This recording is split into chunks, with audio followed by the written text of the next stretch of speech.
$2.5 million on this private jet and had 11 YouTubers put their hands on it. Whoever keeps their hand on the longest wins the private jet. But if at any point they take their hand off, they're eliminated. The challenge has officially started. The rules are simple. You can't push someone. And yeah, that's cool people. Exactly. I'm rested. Think of the video. How much can I spend? It'll probably stop after 10 grand. So yeah. Oh my God!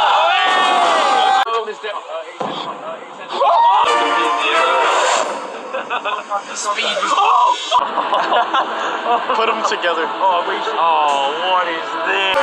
Gentlemen, the challenge is officially over. I know it happened. Literally a minute before you came out and it skipped. I was like, no.